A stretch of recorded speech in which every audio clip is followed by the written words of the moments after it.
সম্মানিত উপস্থিত মুআজ্জিজ হাজরিন, আজকের বিষয়বস্তু হল কোমলতা বা নম্রতা, ভদ্রতা। এটা একটা মহৎ বড় গুণ। এটার দ্বারা মানুষ অনেক কিছু ফায়দা, অনেক কিছু করা যায়। আল্লামা তিবি রহমতুল্লাহ আলাইহি বলেন, কোনো কাজকে সুন্দর সুস্থভাবে সম্পন্ন করার জন্য, শেষ করার জন্য সহকর্মী বন্ধুবান্ধবদের সাথে নরম কোমল ও ভদ্রতা সহকারে আচরণ করার নামই হলো কোমলতা, ভদ্রতা। এটা আল্লাহর মহৎ গুণ। এটা একটা আল্লাহর বড় নিয়ামত। হযরত আয়েশা সিদ্দিকা রাদিয়াল্লাহু তাআলা আনহা থেকে বর্ণিত, আল্লাহর রাসূল সাল্লাল্লাহু তাআলা আলাইহি ওয়াসাল্লাম ইরশাদ ফরমান, ইন্নাল্লাহা রাফিকুন ইউহিব্বুর রিফকা ওয়া ইউতি আলার রিফকি মা লা ইউতি আলাল উনফি ওয়া মা লা ইউতি আলা মা সিওয়া। আল্লাহর পেয়ারা হাবিব, আল্লাহর পেয়ারা রসুল রহমতুল লিল আলামিন বলেন, আল্লাহ স্বয়ং কোমল। তিনি কোমলতাকে ভালোবাসেন। তিনি কঠোরতার উপর যা দান করেন না, আল্লাহ পাক রব্বুল আলামিন কোমলতা কঠোরতার উপর যা করেন না, আল্লাহ পাক রব্বুল আলামিন কোমলতা ভদ্রতার ব্যক্তির উপর আল্লাহর রহমত তাকে দান করেন। সুবহানাল্লাহ। এটা একটা বড় মহৎ গুণ, কোমলতা, ভদ্রতা। এটার একটা সুনাম আছে। মানুষ যখন ইন্তেকালের পর বা জীবিত হওয়ার পর মানুষ সেটার সুনাম, এই মানুষটা অনেক ভদ্র, অনেক নরম তবিয়তের মানুষ, এই মানুষটার কথা অনেক দামি। মানুষটার দেখে কোনোদিন কোনো গরম হয়েছে, রাগ হয়েছে, এটা কোনোদিন দেখি নাই। তার কথা এমনভাবে সুন্দর, তার আচার ব্যবহার এটাও সুন্দর। এটা এমন একটা ভদ্রলোক, সেটা শুধু মানুষেরা বলে নাই, মানুষেরা বললেও মানুষের সাথে সাথে ফেরেশতারাও বলেন। আল্লাহ পাক রব্বুল আলামিন সেই মানুষটার উপর আল্লাহর রহমত দান করেন। সুবহানাল্লাহ। দেখিয়েন মানুষ, একটা মানুষ নরম তবিয়তের কোমলতা ভদ্রতার মানুষ, এটাকে অনেক সবাই ভালোবাসে। এটার সুনাম অনেক মানুষ করতে চায়। যেমন নাকি একটা উদাহরণ দিই, একটা মানুষ কাজ করার জন্য সে যখন মানুষ তালাশ করে তার কাজ করার জন্য, মানুষ সহজে যাইতে চায় না। মানুষ ভালো না, ফালতু, এটার আচার আচরণ ভালো না, এটা মানুষে দেখে আর তার সাথে যখন কোনো মানুষ নরম তবিয়তের কোমল ভদ্র মানুষ, সে টাকা না দিলেও, শ্রমের বিনামূল্যে না দিলেও, শুধু তার কথা শোনার জন্য ডাকের সাথে সাথে তার ডাকে সাড়া দেয়। এটা একটা বড় মহৎ গুণ। আল্লাহ পাক রব্বুল আলামিন কোমলতা ছাড়া অন্য কিছুই আল্লাহ দান করেন না। এটা একটা বড় মহৎ গুণ। নবী করিম সাল্লাল্লাহু আলাইহি ওয়াসাল্লাম আরো ইরশাদ করেন, মা আয়েশা সিদ্দিকা রাদিয়াল্লাহু তাআলা আনহুকে ডেকে বলেন, হে মা আয়েশা সিদ্দিকা রাদিয়াল্লাহু তাআলা, কোমলতাকে নিজের জন্য বাধ্যতামূলক করো। তুমি কোমল হও, নম্র হও, ভদ্র হও, এবং কঠোরতা, এটা নির্লজ্জালতা, এটা তুমি পরিহার করো। নির্লজ্জালতা এটা পরিহার করো। এটা মা আয়েশা এমন একটা মা, যার আচার আচরণ এমন সুন্দর, এটা মানুষদেরকে উম্মতের দেখে শিক্ষা দেওয়ার জন্য মা আয়েশা সিদ্দিকা রাদিয়াল্লাহু তাআলা আনহা বলেন, মা আয়েশা সিদ্দিকা, আল্লাহ রসুল বলেন, আয়েশা তুমি কোমলতা ভদ্রতা এটা তোমার মধ্যে আনো, নির্লজ্জতা এটা তুমি কি করো, পরিহার করো, এটা বাদ দাও, এটা ফেলে দাও। তোমার আচরণটা সুন্দর করো, মা আয়েশা সিদ্দিকার আচরণ এমনই সুন্দর, এটা উম্মতকে শিক্ষা দেওয়ার জন্য রাসূল বলেন। রাসূল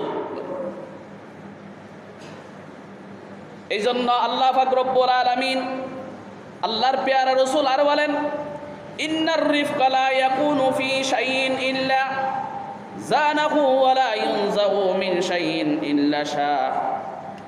যে জিনিসের মধ্যে কোমলতা আছে, যে জিনিসের মধ্যে ভদ্রতা আছে, সেটা সুন্দরভাবে শ্রীবৃদ্ধির কারণ হয়, এটা সুন্দর হয়।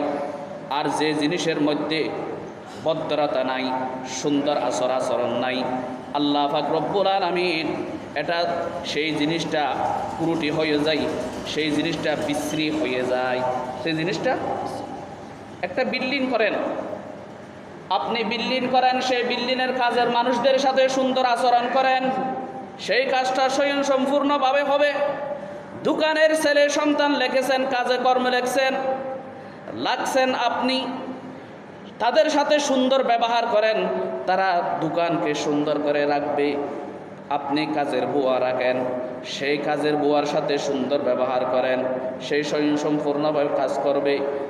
আপনি যদি তাদের সাথে সুন্দর আচরণ না করেন, আপনার কাজ একটাও সুন্দর হবে না। সে মন করা, এটা বাস্তবতা, এটা বাস্তব। হযরত জাবির রাদিয়াল্লাহু তাআলা আনহু ইরশাদ করেন, নবী করিম সাল্লাল্লাহু আলাইহি ওয়াসাল্লাম ইরশাদ করেন, জাবির রাদিয়াল্লাহু তাআলা আনহু থেকে বর্ণিত, মা ইউহাররিমুর রিফকা ইউহাররিমুল খায়রা। যাকে কোমলতা থেকে বঞ্চিত করা হয়, তাকে আল্লাহ পাক রব্বুল আলামিন যাবতীয় কল্যাণ থেকে বঞ্চিত করা হয়। যে ব্যক্তি কোমলতা, যার মধ্যে কোমলতা আছে, তার মধ্যে সব কিছু আছে। যার মধ্যে কোমলতার, নম্রতা, ভদ্রতা নাই, তার মধ্যে কিছু নেই। এই জন্য মেজাজ, যেখানে সেখানে মেজাজ গরম করা ঠিক নয়। রাগ এটা হারাম, রাগের দ্বারা বেশি বহু কিছু হয়ে যায়। রাগ যখন আসে, সাথে সাথে ওযু করে নেন। রাগ যখন আসে, আপনি আপনার রাগকে কন্ট্রোল করে রাখেন। আপনি জিতে যাবেন, রাগের মাথায় আপনি হুট করে একটা কিছু করে ফেলেন, তাহলে এটা বড় মহা বিপদ, এটা বড় মহা বিপদ। এই জন্য যার কাছে কোমলতা নেই, তার কাছে কল্যাণকান কিছু আশা করা যায় না, তার কাছে ভালো কিছু আশা করা যায়। এই জন্য কাজ এমনভাবে করতে হবে, যে কাজের দ্বারা সুন্দর আচরণ দ্বারা, আপনার ব্যবহার দ্বারা মানুষের সব কিছু করতে পারে। কথা দিয়ে সব কিছু করতে পারে, কথা দিয়ে সব কিছু করতে পারে, এটা হলো বড় মহৎ গুণ। কথা দিয়ে সব কিছু করতে পারে, কথার দ্বারা মানুষ আপনার কাছে দাবিত হয়, আপনাকে মহব্বত করবে, আপনাকে আন্তরিকতা করবে। এই জন্য আমাদের থেকে কোমলতা, ভদ্রতা, নম্রতা হওয়া, রাগ এটা ফেলে দেন, প্রত্যাহার করেন। আপনার জীবন, আচরণ সব কিছু সুন্দর হয়ে যাবে। মানুষ আপনাকে ভালোবাসবে, আপনার সুনাম গাইবে।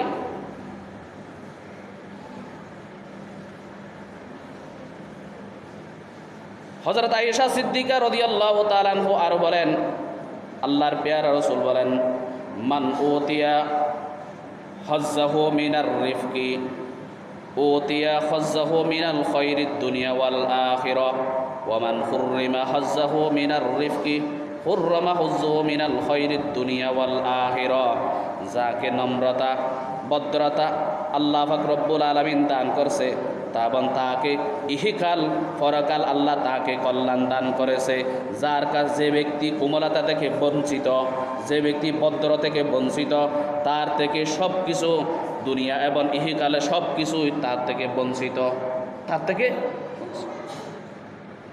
এটা একটা বড় মহৎ গুণ, এটা বড় একটা মহৎ, এটা নামে একটা আদর্শ। সুন্দর আচরণ, সুন্দর ব্যবহার, এটা মানুষের পরিচয়, এটা মানুষের পরিচয়।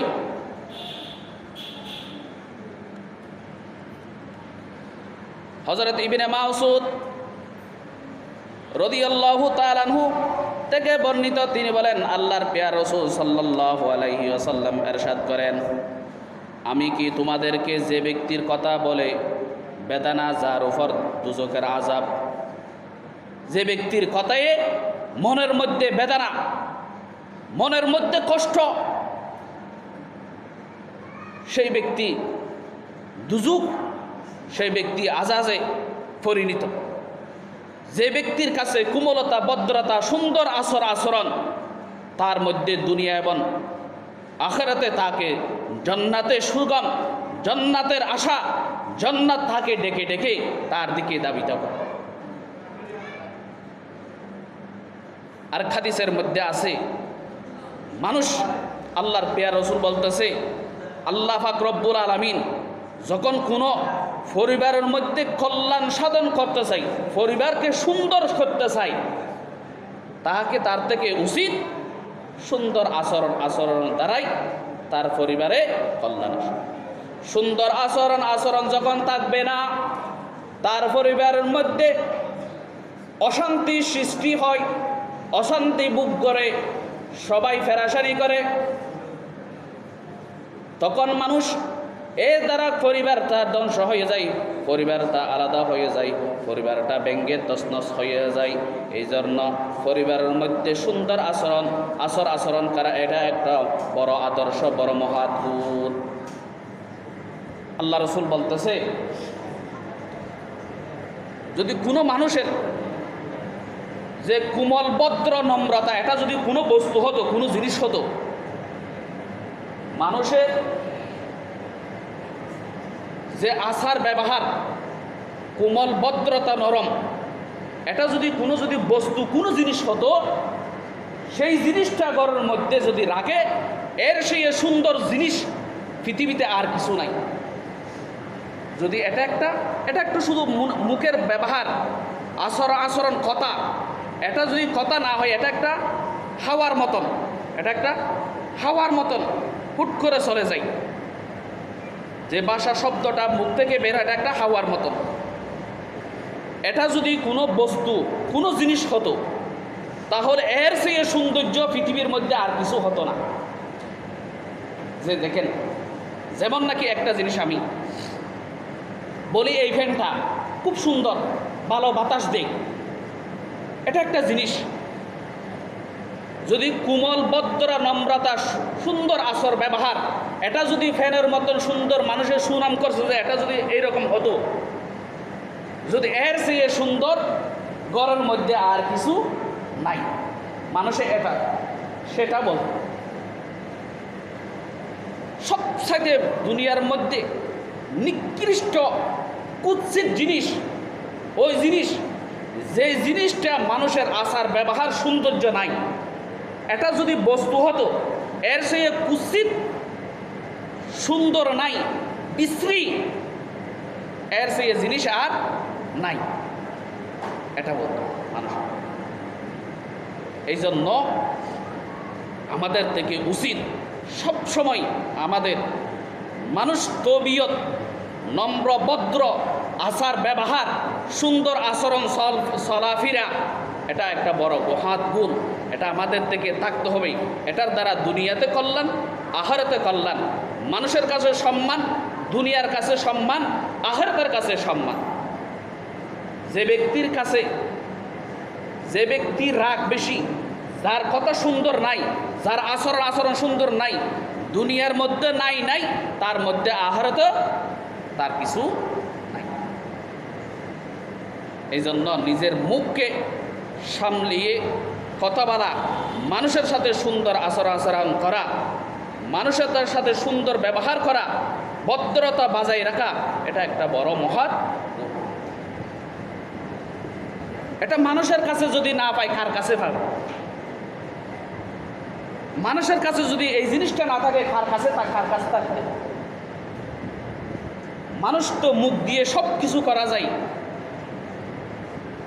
সুন্দর আচরণ ব্যবহার, এটা দিয়ে সব কিছু করা যায়, এটা দিয়ে সব কিছু পাওয়া যায়। আল্লাহ পাক রব্বুল আলামিন আমাদেরকে বুঝার তৌফিক দান করুক। সুন্দর আচরণের দ্বারাই আমাদের জীবনকে সুন্দর করার তৌফিক দান করুক। তবিয়ত, নম্র ভদ্র আচার ব্যবহার, এটা আল্লাহ পাক রব্বুল আলামিন আমাদেরকে সেই গুণটা দান করুক। ওয়াহির দাওয়ানা আনিল হামদুলিল্লাহি রব্বিল আলামিন। আসসালামু আলাইকুম ওয়া রাহমাতুল্লাহি ওয়া বারাকাতুহু। যারা সারিয়াকা সুন্নাত পড়েন সুন্নাত পড়েন।